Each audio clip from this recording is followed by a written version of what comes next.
Oráculos e curandeiros são chamados para resolver qualquer problema de saúde. E a comparação desses métodos com a moderna medicina ocidental, capaz de diagnosticar males que nem o próprio paciente imagina que tem. No 9º programa da série Os Segredos do Corpo, produzida pela TV inglesa BBC, o Dr. Jonathan Miller conclui que a medicina primitiva é sempre igual, vive no passado, enquanto a medicina dos países desenvolvidos evolui rumo ao futuro. Programa Livre.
No último programa, vimos curandeiros que tinham o dom de curar com o toque das mãos sobre os doentes.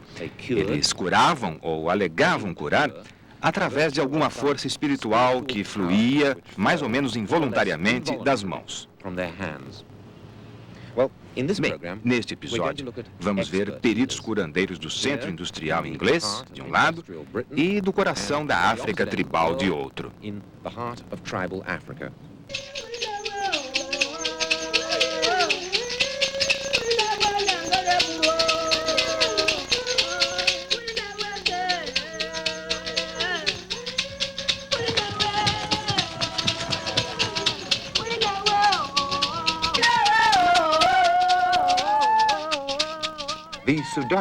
O Sudão é o maior país da África. Ele se estende por quase 3.300 quilômetros, desde o norte maometano até a selva equatorial ao sul. Este vasto país inclui uma variedade enorme de tribos. Por muitos anos, foi um protetorado britânico. E por isso, várias dessas tribos foram objeto de estudo antropológico. Um dos primeiros grupos estudados foi o dos Azande, no sul.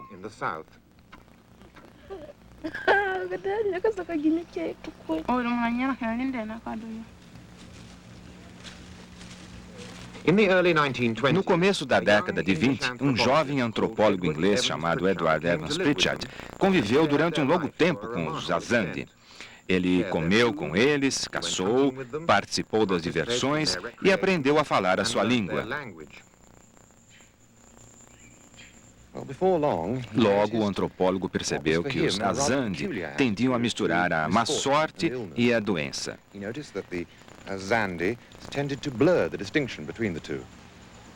Não que eles não soubessem a diferença entre o fracasso de uma colheita e um pé machucado, mas para eles, as duas coisas tinham a mesma causa. E ela era o resultado da ação das pessoas, inveja por parte de amigos, vizinhos ou parentes. Segundo eles, essa maldade funcionava de duas formas. Ou era fruto da feitiçaria ou da bruxaria. Para nós, essas palavras são sinônimos, mas para o antropólogo, elas eram bem distintas no vocabulário Azande. O feiticeiro era alguém que tinha nascido com um órgão enfeitiçado. Tratava-se de uma grande bolsa que, diziam, poderia ser encontrada junto ao fígado após a morte. Aparentemente, quando o feiticeiro se zangava com alguém, a tal bolsa inchava, se aquecia e espalhava sua influência maligna sem qualquer controle do portador. Era exatamente essa falta de controle que distinguia o feiticeiro do bruxo. O bruxo era alguém que podia manipular poções, encantamentos, palavras mágicas e medicamentos com o único propósito de causar ferimentos, doença ou infortúnio. A identificação de feiticeiros e bruxos é normalmente feita através de uma consulta ao Benga, ou oráculo do veneno. Como qualquer outro oráculo, essa é uma forma de resolver mistérios por perguntas com respostas tipo sim ou não. Neste caso, o velho deu veneno semelhante à estricnina ao pintinho.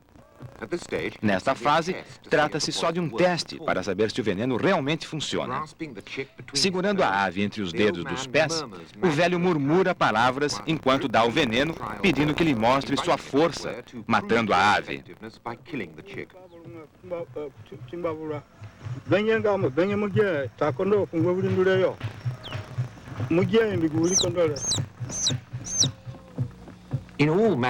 Em todos os procedimentos mágicos, parece fundamental que eles sejam realizados nos limites da vida.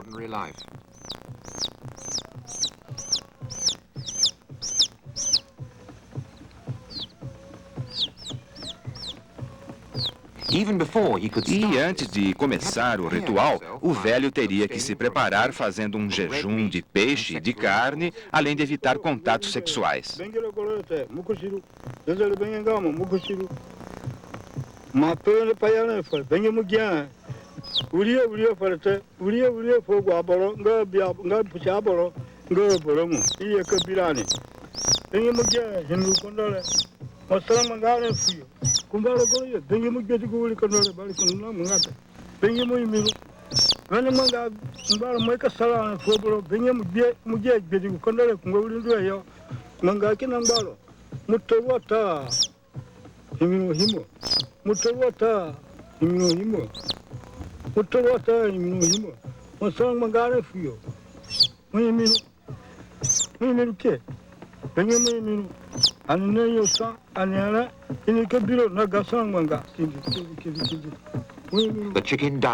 A ave morre, o veneno é efetivo. O oráculo está pronto para atender às consultas. Evans Pritchard registrou esses fatos há mais de 50 anos, e quando eu fui ao Sudão, achei que a maioria dos oráculos havia desaparecido. Mas num curto espaço de 3 dias, vários senhores idosos se ofereceram para mostrar como a coisa funcionava. O chefe local conseguiu que um feiticeiro também demonstrasse as suas habilidades. Embora os habitantes da vila tivessem ficado envergonhados no começo, por admitir que alguém ainda usasse tais técnicas, a notícia de que um curandeiro entraria em ação fez com que toda a população acorresse ao local. Foi como se uma unidade volante de raio-x tivesse feito uma visita surpresa ao subúrbio de uma cidade. Um enorme bando de doentes esperançosos se juntou na clareira da floresta. Um jovem, John Casina, andou quase 30 quilômetros para ter o diagnóstico do inchaço que quase deformava seu rosto.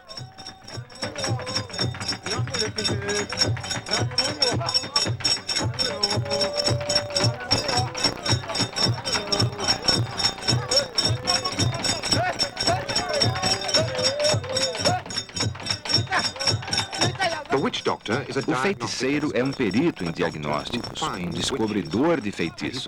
Ele os encontra consultando a sua própria imaginação, que é estimulada pelo frenesi da dança e do ritmo dos tambores.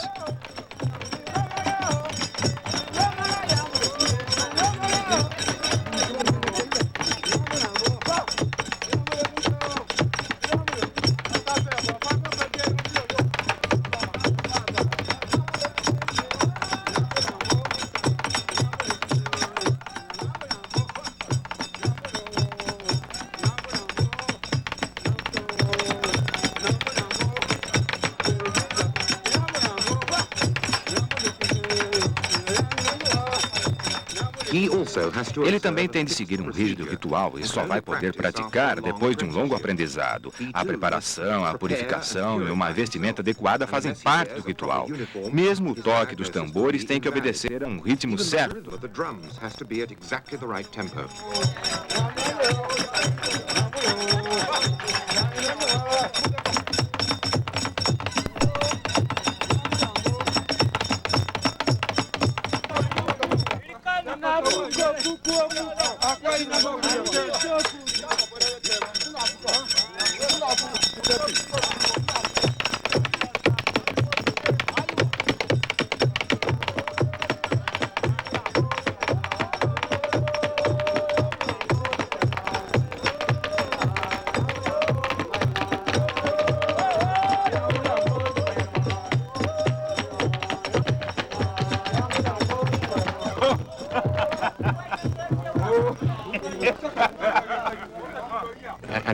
E ele descobriu alguma coisa sobre o inchaço?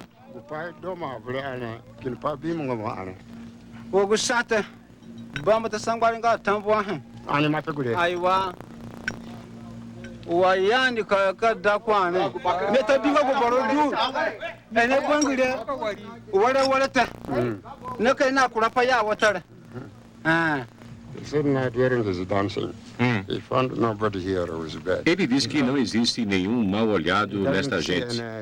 Todos aqui estão bem.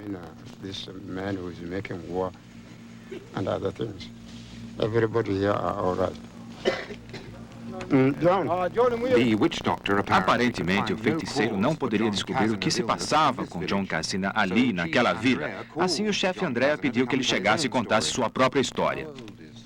Quantos anos ele tem?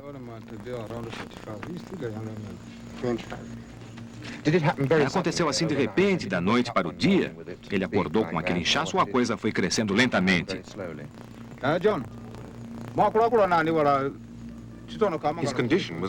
Ele evidentemente sentia fortes dores e eu me surpreendi caindo na forma médica ocidental de pesquisa, fazendo perguntas sobre a causa física do inchaço.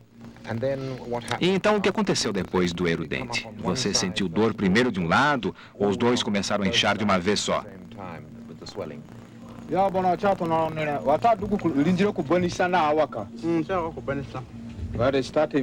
Ela começou de um lado e depois voltou. E se espalhou em volta. E ele não teve febre, não sentiu calor em todo o corpo e um forte mal-estar, somado com fraqueza.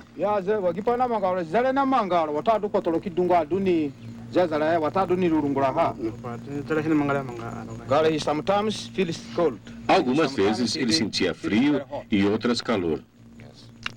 Sim. E dói quando ele toca?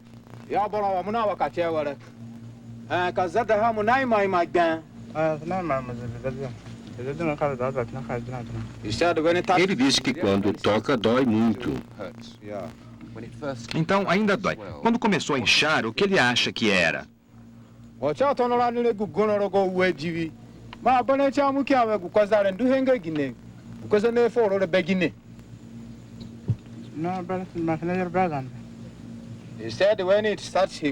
Ele diz que começou em fevereiro e acredita que ela venha dos Azandi. Ao que parece, quando este jovem ficou doente, foi consultar um oráculo de Benga, aquele do veneno e do pintinho, que deve ter respondido que a doença tinha sido causada por bruxaria, que é a segunda categoria do antropólogo Evans Pritchard. Em outras palavras, por alguém praticando bruxaria e não pelo mangu, aquele órgão enfeitiçado que causa o mal, independente da vontade do dono. Ele, então, deve ter consultado um feiticeiro, igual aquele que acabamos de ver dançando, que deve ter confirmado o diagnóstico. Uma espécie de segunda opinião. Ele repetiu a sentença do oráculo de Benga. O mal era resultado de bruxaria e não do mangu, que é o órgão enfeitiçado. Eu acho que o rapaz tem é uma inflamação séptica das glândulas salivares, que incham. Pode ser devido às más condições de higiene dos dentes. Acredito que um antibiótico resolveria o problema. Mas como não quero interferir sem uma preparação, temos que sujeitar esse medicamento ao sistema deles. Assim, vamos consultar o Benga e ver se de fato a medicina ocidental vai ser tão valiosa quanto a medicina local. Eu tenho aqui alguns medicamentos que trouxe da Inglaterra que podem ajudar John Cassina. Peça para ele perguntar ao Benga se as pílulas que estão comigo podem ajudar na cura.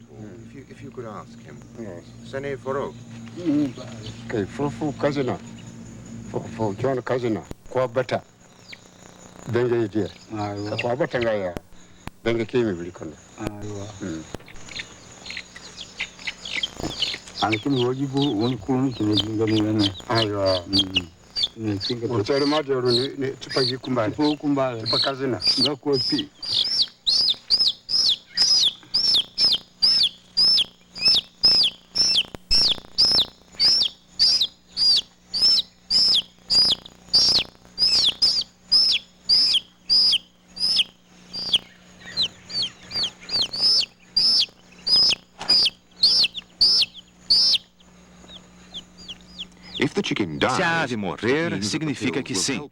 Se continuar viva, não.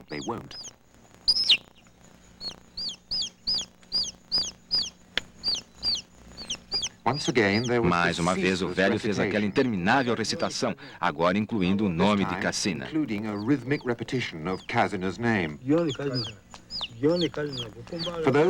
Para os que praticam magia, as palavras são instrumentos físicos, como os raios-x e os bisturis para nós. As palavras fazem as coisas acontecerem, e o uso delas é extremamente valorizado.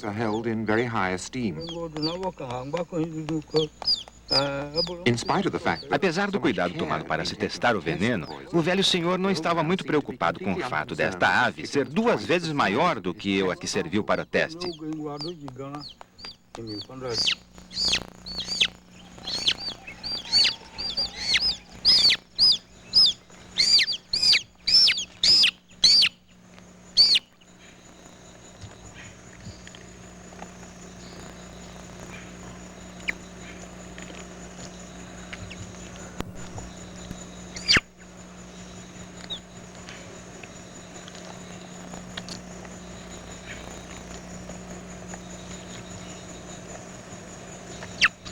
Kajina kikindi bengi mwenu obromu nika fuwa fuko kajina kikindi bengi mwenu kajina kinga to eka dangwana meka fuwa fuko konguko nambaleke bengi pole bota ko bengi mujye imigu kondole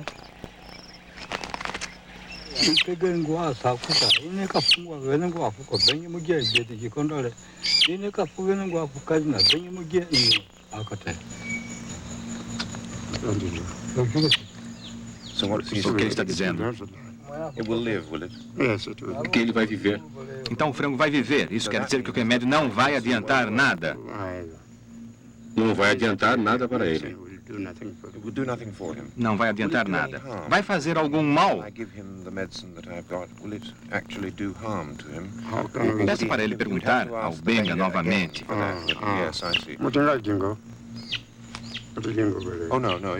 Bom, não tem importância. O que eu queria mesmo saber é se a minha medicina vai funcionar.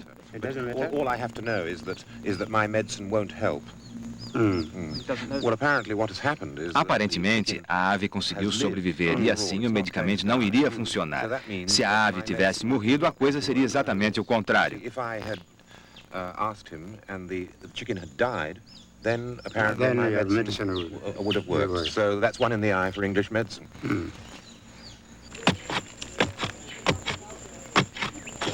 O Benga é o mais importante dentre os vários oráculos existentes, ainda que nem todos exijam a presença de um perito. O Dapa, ou oráculo das térmitas, pode ser usado por qualquer um, como usamos um termômetro. Dentro destes cupins vivem as térmitas locais. Periodicamente, os Azande introduzem 2 varetas, uma doce e outra amarga, para que as térmitas mordisquem. And the insects are invited to nibble one or other of the 2 sticks in order to choose between one of. Conforme a escolha, a resposta é sim ou não.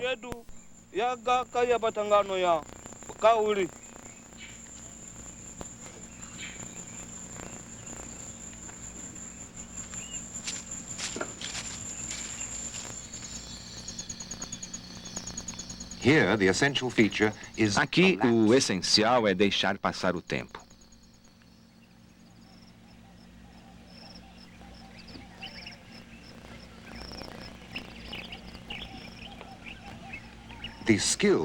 A habilidade está em ler o resultado e em saber qual delas foi mordiscada. Esse oráculo é para decidir coisas como o melhor lugar para plantar a próxima safra, ou o dia mais benéfico para uma expedição de caça. Como o cara ou coroa que nós fazemos com uma moeda. A diferença é que fazemos esse jogo muito de vez em quando. Já os Azande não tomam nenhuma decisão importante sem consultar os oráculos. O terceiro e mais popular dos oráculos segue o mesmo princípio, embora a leitura seja mais rápida. Trata-se do Iwa, ou madeira de esfregar.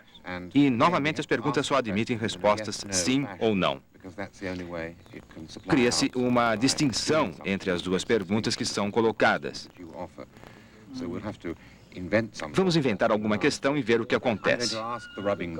Eu vou perguntar à madeira de esfregar se a nossa equipe de filmagem e eu vamos passar o Natal em casa, na Inglaterra, ou aqui no Sudão.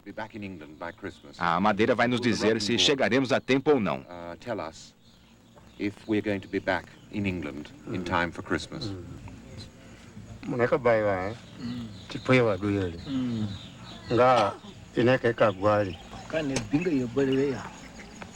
Oti kamunga yo ike pepio ye bingara kumbata balewete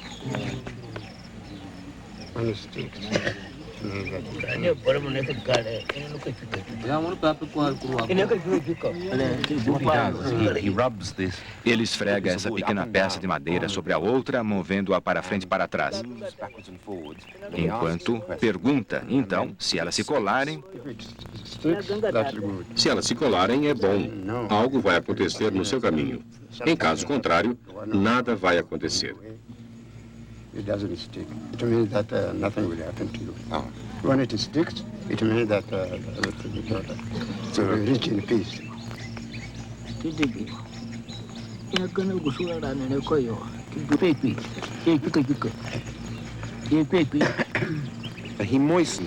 Ele umedece a superfície com água, mas também utiliza uma raiz.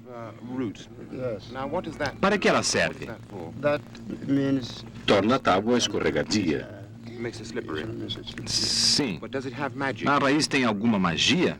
Ela faz alguma coisa? Ela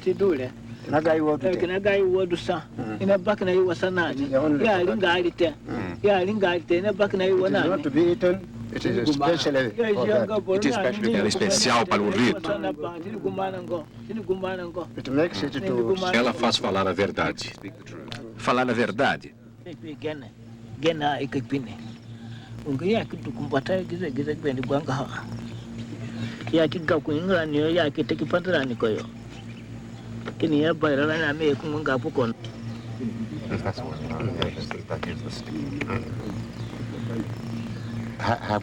Já temos o resultado? Teria dito paz ou...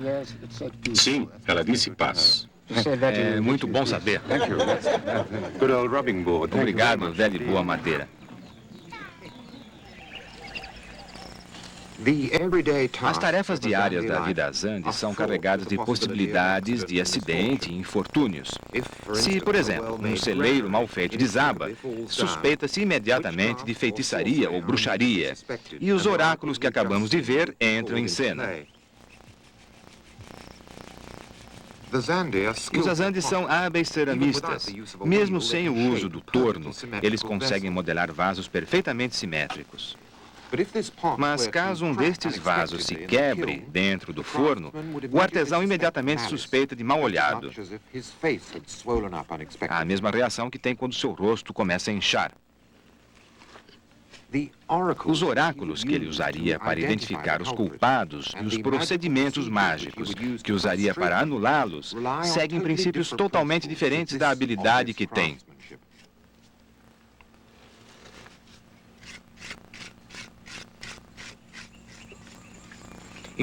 No artesanato, ao contrário da magia, o formato alcançado é claramente determinado pela qualidade dos materiais e pelo movimento das mãos do artesão.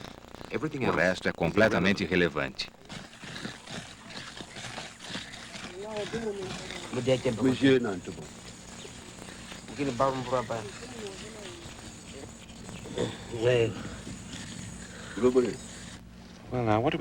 Bem, que conclusões podemos tirar disso tudo? Para a maioria das pessoas, o comportamento dos Azandi seria irracional. Atribuir todos os fracassos e doenças à feitiçaria ou à bruxaria seria um absurdo. A gente poderia argumentar que nada disso funciona. E o lugar mais certo para tudo isso seria a lata do lixo. A questão é que os nossos critérios de sucesso e fracasso simplesmente não se aplicam aos Azandi. Para eles, a magia é algo que faz parte da vida, tão natural quanto respirar. Da mesma maneira que jogamos sal sobre os ombros ou evitamos passar debaixo de uma escada, eles têm suas crenças que acompanham as atividades cotidianas para assegurar sucesso. Do mesmo modo que um ataque de doença automaticamente levanta a suspeita de bruxaria ou feitiçaria, eles aceitam também que a mágica protetora não tenha funcionado. Sempre existe uma desculpa ou explicação. Talvez os rituais não tenham sido seguidos corretamente. Talvez a pessoa não tenha jejuado ou cumprido a abstinência sexual. Talvez um deles tenha se aproximado demais do Benga, viciando o seu poder. De qualquer forma, nenhum fracasso isolado pode contribuir para enfraquecer a crença da magia como um todo. Uma das coisas que Evans Pritchard descobriu foi que as noções de magia, feitiçaria e bruxaria eram de tal forma arraigadas que era impossível convencer os Azandi de que eles estavam errados.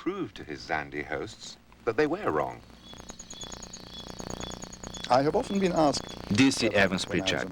Frequentemente me perguntavam se, enquanto vivia entre os Azandi, tive que aceitar suas noções sobre feitiçaria.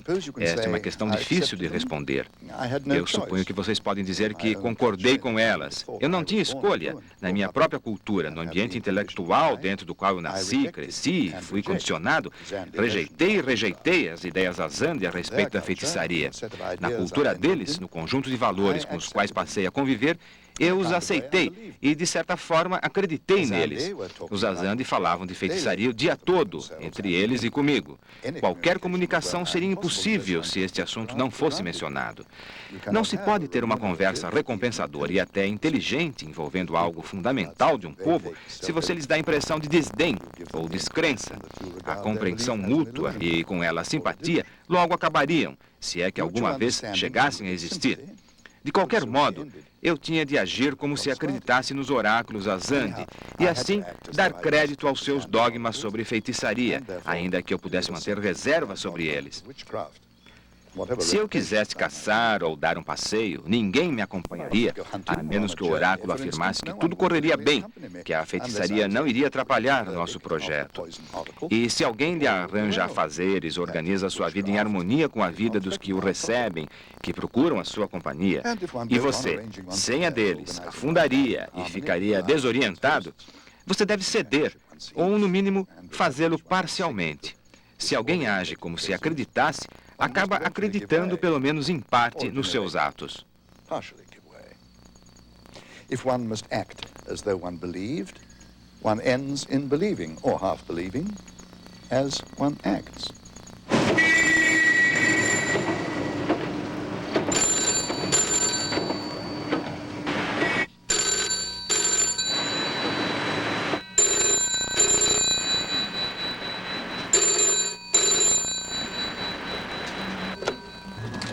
Bom dia, consultório Dr. Zed. Por favor, sua hora é amanhã às 10h25. Eu preciso muito ver o Dr. Stone. Não, ainda falta uma semana para a consulta, Sra. Riley. Bom dia, a cirurgia do Dr. Stone? Pode trazer o paciente para baixo para a sala de operações. 9h30 amanhã. Por quê? Qual é o problema? 2h15 na terça. Não tem jeito da senhora chegar na hora, Sra. Buckley?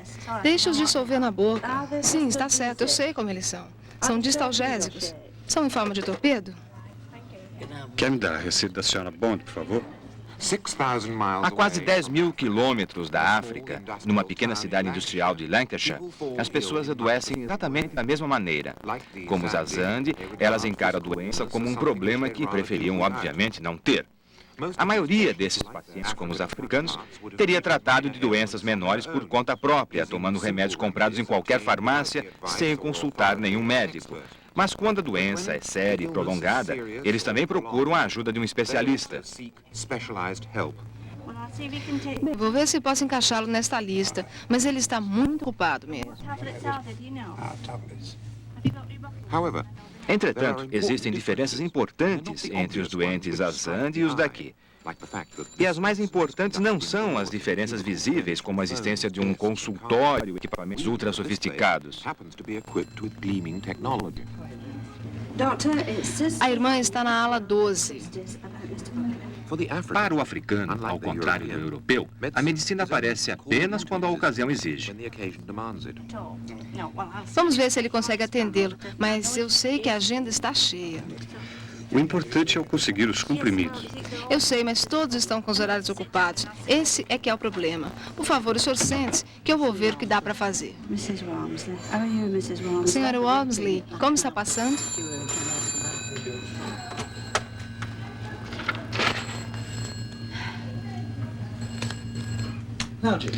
Bem, Jim, pode tirar isto aí, por favor.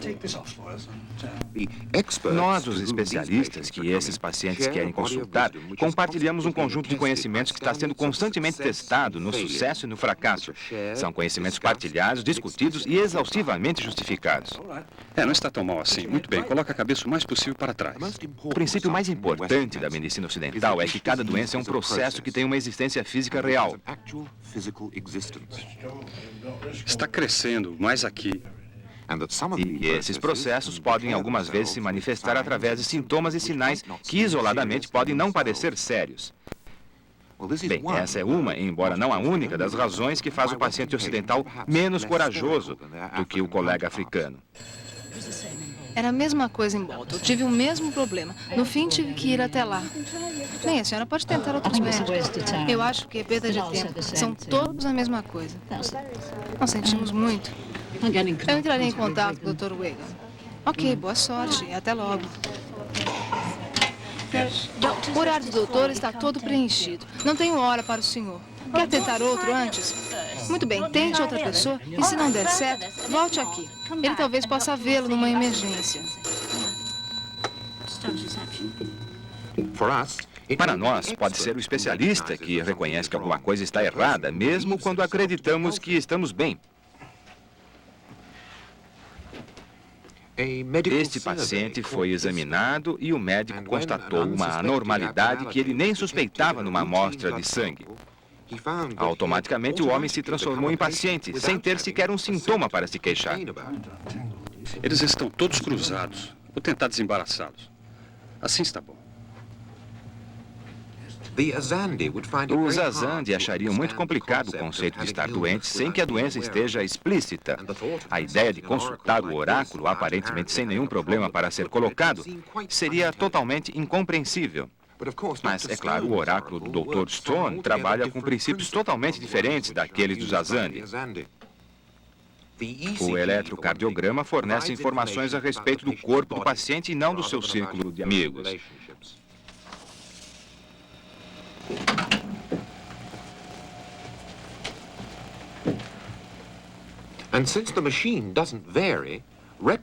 Os registros feitos de tempo em tempo podem ser comparados e apresentar diferenças reveladoras. Se compararmos esses dois... São quilômetros. Não houve nenhuma elevação no traçado. Podemos comparar aqui. Como você pode ver, não existe a diferença. Veja V4, V4. Posso assegurar que... Bem, ele veio até aqui de bicicleta para tirar o eletro. Para o clínico ocidental, a doença é um processo no tempo e não um simples episódio. A doença tem uma biografia na vida do paciente e, assim, sempre existe alguma coisa que se pode aprender acompanhando regularmente a evolução dela.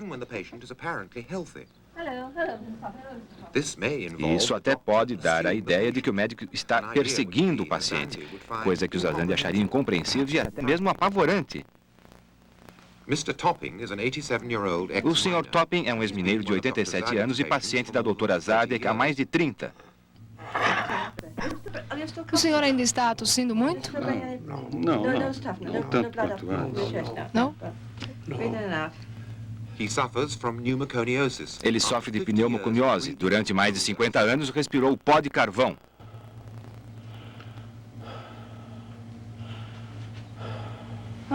Acho que eles estão bem limpos agora. Sim. Se os braços como estão, o senhor pode levantá-los? Para nós, a medicina é uma busca contínua do aprimoramento do desempenho e do bem-estar. O senhor tem queixado bastante daquele braço. Pode levá-lo atrás da cabeça? Isso Eu é diria bom. que está pior. Tente levá-lo até as nádegas. Melhor, não? Vamos ver o braço esquerdo. O senhor está indo muito bem. Pode ir agora, mas gostaria de vê-lo na semana que vem. Quero examinar o senhor novamente. Sim. O senhor está com uma aparência ótima. Acho que vai estar completamente bom logo, logo. Espero que sim. O que a senhora acha? Seu marido está com mais apetite? Oh, sim. Ele está comendo bem agora. O problema é a artrite. Sem dúvida. Essas cicatrizes são do trabalho na mina? O senhor tem cicatrizes na mão também? Sim, e nas pernas também. Quanto tempo o senhor passou nas minas? 53 anos. As coisas mudaram bastante desde então. Mudaram, sim. E o senhor teve problemas pulmonares por causa do trabalho na mina, não? Sim. Eu tive 40% de pneumoconiose. Mas eu não ligo muito para a saúde. Já a minha mulher, ela sim. Ela está em boa forma. Ainda consegue tocar a ponta dos pés nessa idade. Há quantos anos estão casados? 52, 62 anos. Durante a vida, um paciente ocidental pode acumular um grosso volume de história médica e todo esse material é pré-requisito essencial para um diagnóstico preciso. Uma doença pode afetar outra e sintomas marcantes podem representar a continuação de algum problema. Na Grã-Bretanha, se o paciente se muda, esses registros passam de um médico para outro. Quer preencher esse formulário para mim, por favor?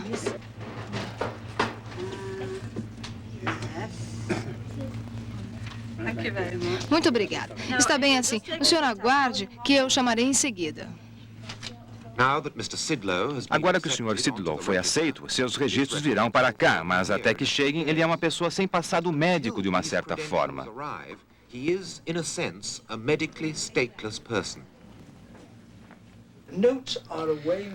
Os relatórios podem ser passados de uma pessoa para outra. E basta lermos as últimas linhas para sabermos o que aconteceu com o paciente nos últimos 3 ou 4 anos. Peso, pressão sanguínea e várias outras informações que são importantes no acompanhamento de uma doença. Poderíamos dizer, então, que uma das coisas que podem mudar as perspectivas de um paciente moderno não seria o avanço dos remédios ou tratamentos, e sim a nova consciência sobre o seu passado. Pode ser absolutamente essencial para a nossa avaliação final saber qual a avaliação feita a primeira vez que vimos o paciente. Em várias ocasiões, só me foi possível fazer o diagnóstico porque tinha escrito as observações feitas 6 meses antes. E em muitas decisões, por exemplo, diagnosticar uma esclerose múltipla, é apenas a natureza episódica da doença e a mudança dos sinais físicos, que a gente acompanha periodicamente, que vai dizer ao médico que o diagnóstico é realmente de esclerose múltipla. Anne Matthews, pode descer e sentar no sofá azul, por favor?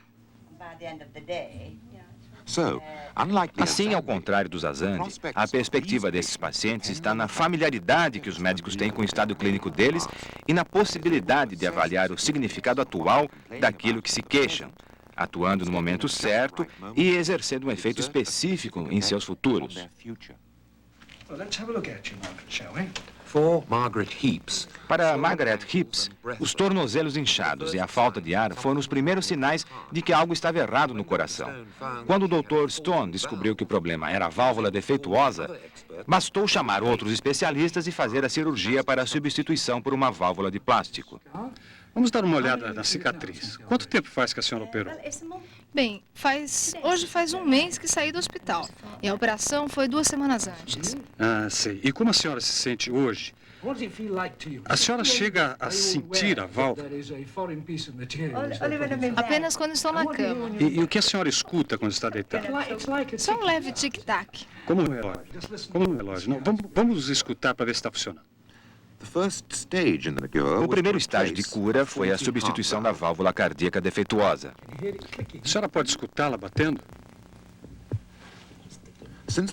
Desde a operação, o Dr. Stone vem acompanhando de perto a convalescença dela.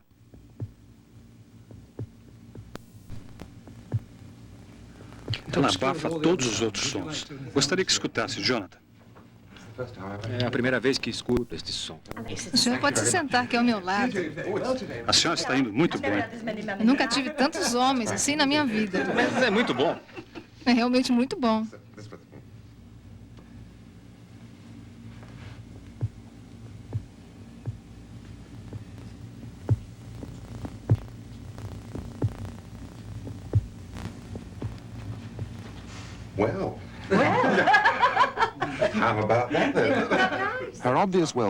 Para os Azandi, o bem-estar da Sra. Heaps significaria que ela estava curada. Mas o conhecimento do Dr. Stone recomenda que ela tome uma série de remédios, alguns até o resto da vida.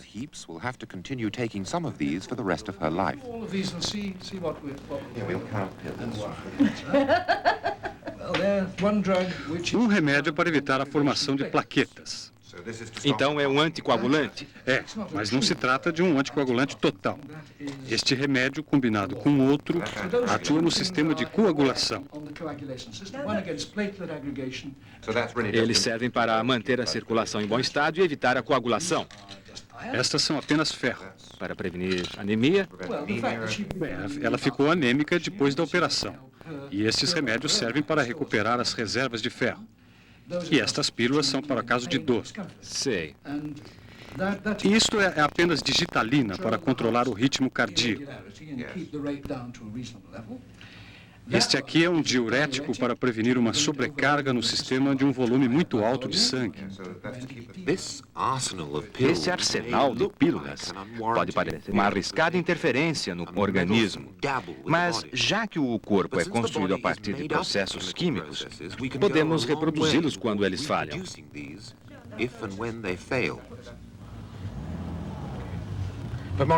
Foi um exemplo perfeito de restauração de um ser humano, tratando-o como um mecanismo.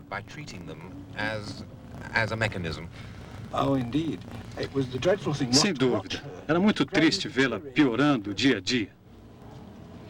Depois da operação, ela está como estava anos atrás. Ela parece 20 anos mais jovem do que parecia antes da operação. E podemos ver que ela está muito feliz. Basta olhar para ela. Há uma sensação de alívio. Acho que algumas semanas antes da operação, ela pensava que ia morrer.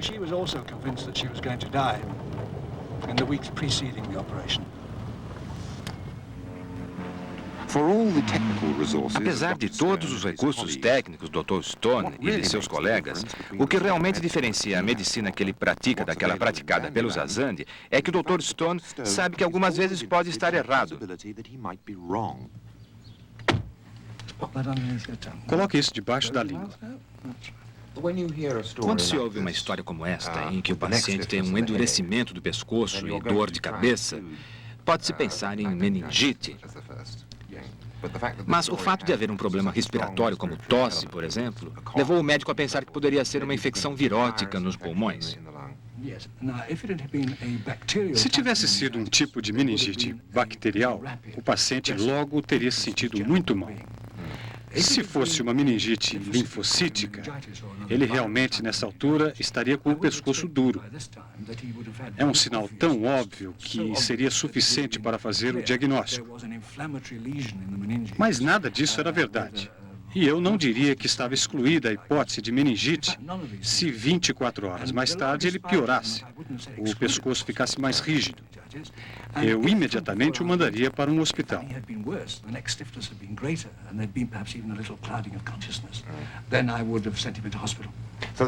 Quer dizer que, além dos sinais, o modo pelo qual os sintomas evoluem é um aspecto também importante.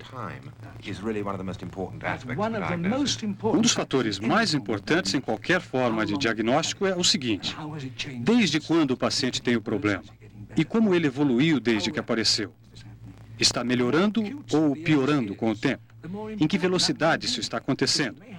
Quanto mais aguda a doença, mais importantes os sinais podem ser, pois a partir deles é preciso tomar decisões. Uma operação ou punção, por exemplo, para ajudar a formar um diagnóstico mais preciso. Também existe a possibilidade de erro na leitura desses sinais. E aí é preciso acompanhar diariamente a situação para saber o que está errado. Se alguma coisa que acontecer depois mostrar que o médico está errado, ele pode voltar atrás e tomar as medidas certas. Olhe para mim, assim. Aqui, o Dr. Stone não está examinando o paciente aleatoriamente. Ele está testando uma série de suposições para saber que caminho tomar. Não encontrar nada pode ser tão importante como achar alguma coisa. Ele está bom. Ele está com uma pequena faringite. Aliás, ele sempre teve essa pequena infecção que é muito comum na respiração superior. Agora eu vou apenas segurar sua cabeça como antes. Deixe-a repousar na minha mão, assim. Veja, ele está com... Ele está com o pescoço frouxo, sim. Por favor, fique direito e tente colocar a cabeça entre os joelhos, como fez antes. Sim mesmo. Abaixe o mais que puder. Assim está ótimo. Bem, ele não poderia fazer isso. Não, mas ele não estava tão rígido a ponto de não poder fazer mais nada. Seria o caso se ele estivesse com meningite, teria havido... Exatamente. Se acontece com uma criança, ela chora se você tentar mexer além de um certo ponto. Na verdade, isso piora a dor de cabeça, pois aumenta a pressão intracraniana. A combinação de febre alta, dor de cabeça e doença respiratória sempre nos leva a pensar, é claro, em pneumonia virótica. E com muita frequência, o exame físico dos pulmões nada revela se a mancha estiver bem no interior. Não se consegue escutá-la e muitas vezes não vemos nenhum sinal físico. Só com raio-x é que se consegue encontrar a fonte da infecção. Eu mesmo já passei por essa situação 2 vezes.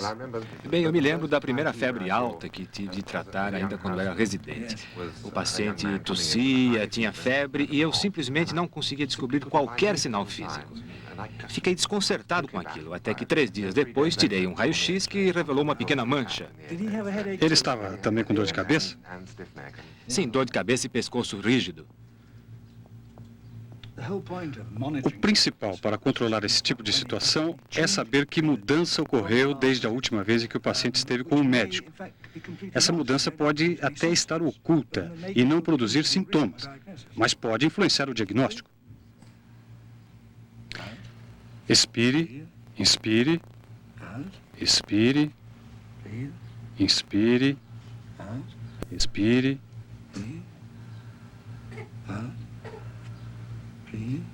Inspire. Assim está ótimo. Pode parar. Deite-se e agora tenta relaxar. Inspire profundamente agora, o máximo que puder. Você está procurando o baço? Sim, o baço porque um grande número de infecções viróticas dão origem a uma dilatação do baço. E é claro, há uma infractenopatia nas glândulas linfáticas, que também ficarão maiores. Se esta febre é do tipo glandular, o baço vai estar dilatado. E pode haver uma ligação com o fígado. Você está apalpando o fígado agora? Sim. E você sente o fígado como se fosse uma saliência subindo debaixo das costelas? E a borda deveria escorregar debaixo da margem da costela que você vê aqui. Deveria subir contra os meus dedos. Inspire fundo.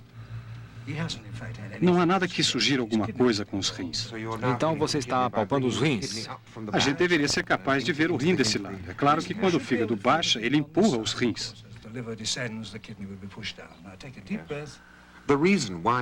As expectativas deste paciente são bem diferentes daquelas de John Cassina. Isso porque o que o médico olha é um sistema de órgãos e processos interligados que pode estar falhando em algum ponto e provocando um mal-estar. O médico não pensa em feitiçaria ou mal-olhado. Eu visitei a terra dos Azande quase 50 anos depois de Evans Pritchard. E fiquei surpreso ao ver que as práticas médicas que ele relatava não tinham mudado em nada. No mesmo período, a medicina na cidade de Lancashire se alterou profundamente.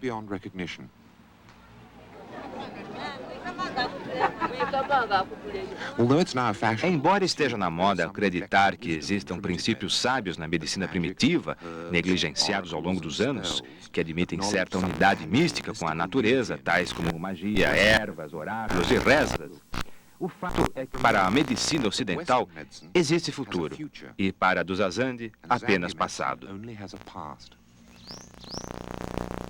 Na semana que vem, você vai conhecer os mecanismos internos do organismo que mantêm o equilíbrio vital das pessoas. A série Os Segredos do Corpo volta na quarta-feira que vem, às 9h25 da noite. Até lá. ZYB 851, Fundação Padre Anchieta, Centro Paulista de Rádio e Televisão Educativas. Pirelli Transbrasil, pelo Grande Prêmio de Vôlei Feminino. Logo mais, 11h15 da noite. Assista agora Grandes Concertos.